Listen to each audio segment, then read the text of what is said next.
हाथरस का वो हादसा जिसने सभी को मायूस कर दिया।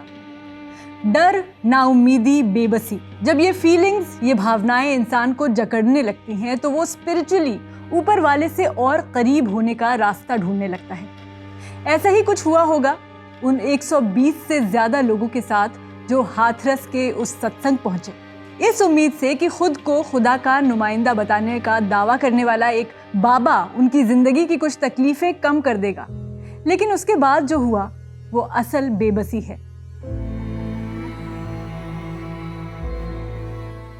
अफसोस ये है कि ये कोई पहली बार नहीं है जब देश में किसी बड़ी रिलीजियस गैदरिंग में इस तरह का हादसा हुआ है। मेरा नाम है हरीम और हाथरस की इस दुखद घटना के साथ ऐसे और भी इंसिडेंट्स को आज रिकॉल करेंगे।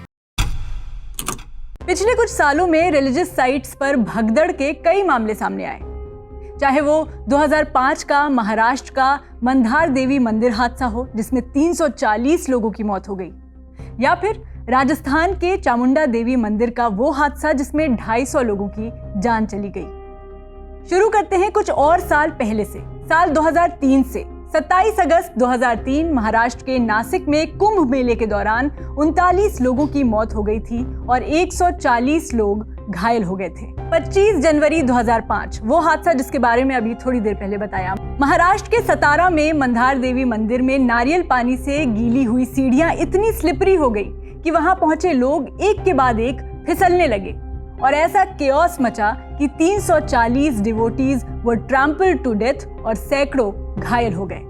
साल 2008 में हिमाचल के नैना देवी टेंपल में मची भगदड़ में 162 लोगों की मौत हो गई थी। 30 सितंबर 2008 को राजस्थान के जोधपुर में चामुंडा देवी मंदिर में बॉम्ब को लेकर रूमर उड़ने से भगदड़ मची जिसमें 250 श्रद्धालुओं की मौत हो गई और 60 से ज्यादा लोग घायल हो गए। 4 मार्च 2010 को यूपी के प्रतापगढ़ में सेल्फ स्टाइल्ड गॉडमैन कृपालू महाराज ने राम जानकी मंदिर में मुफ्त कपड़ा और खाना बांटने का ऐलान कर दिया, जिसके बाद वहां इतने श्रद्धालु पहुंचे कि भगदड़ में 63 लोगों की मौत हो गई। 14 जनवरी 2011 को केरल के इडुक्की के सबरीमाला से लौट रहे पिलग्रिम्स को जीप ने कुचल दिया। इस भगदड़ में भी 104 लोगों की मौत हो गई और 40 से ज्यादा लोग घायल हो गए। 8 नवंबर 2011 हरिद्वार में हर की पौड़ी घाट पर मची भगदड़ में 20 लोगों की मौत हो गई थी। 19 नवंबर 2012 को पटना के घाट पर एक मेकशिफ्ट ब्रिज कोलैप्स कर गया, जिसके बाद मची भगदड़ में 20 लोगों की जान चली गई। 13 अक्टूबर 2013 मध्य प्रदेश के दतिया में रतनगढ़ मंदिर में नवरात्रि के जश्न के दौरान ये अफवाह उड़ गई कि वहां बना हुआ एक पुल किसी भी समय गिर जाएगा। इसके बाद मची भगदड़ में 115 लोगों की मौत हो गई और 100 से ज्यादा लोग घायल हो गए। 3 अक्टूबर 2014 पटना के गांधी मैदान में दशहरा सेलिब्रेशंस के बाद भगदड़ मची। इसमें 32 की मौत हो गई और 26 लोग घायल हो गए। 14 जुलाई 2015 आंध्र प्रदेश के राजामुंड्री में पुष्करम फेस्टिवल के दौरान गोदावरी नदी के किनारे भगदड़ में 27 पिलग्रिम्स की डेथ हो गई। फिर 1 जनवरी 2022 को जम्मू कश्मीर के वैष्णो देवी पर न्यू ईयर सेलिब्रेशंस के दौरान हादसा हुआ जिसमें 12 लोगों की मौत हो गई और 15 लोग घायल हुए। 31 मार्च 2023 को इंदौर में एक मंदिर में हवन कार्यक्रम के बीच बाहर बने पुराने कुएं की दीवार पर लोग बैठे थे, उसकी दीवार अचानक कोलैप्स की और करीब 36 लोगों की मौत हो गई। तो ये तो कुछ मेजर इंसिडेंट्स हैं और छोटे छोटे तो न जाने ऐसे कितने हादसे हुए हैं।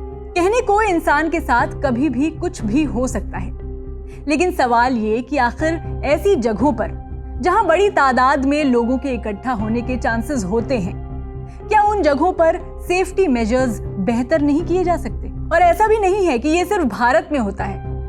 ऑफ कोर्स दुनिया भर में कई जगह ऐसे हादसे होते हैं, लेकिन दूसरे देशों पर उंगली उठाने से पहले हम अपने देश की ही बात करेंगे ना। और ये किसी एक सरकार, किसी एक राज्य की बात नहीं, ऐसे हादसे देश भर में होते हैं और ओवर द इयर्स हो रहे हैं। क्या रिलीजियस गैदरिंग्स में लोगों की तादाद पर कंट्रोल किया जाना चाहिए? क्या पब्लिक एंट्री की एक लिमिट नहीं सेट की जानी चाहिए? अगर ऐसे हादसे रोकने हैं तो ये सब बेहद जरूरी है, वरना न जाने कितने लोग ऐसे ही जान गंवाते रहेंगे और हम फिर एक बार पुराने हादसों की गिनती बताते रहेंगे। आपकी इस मामले पर क्या राय है कमेंट में बताएं और स्विच को सब्सक्राइब करते जाएं।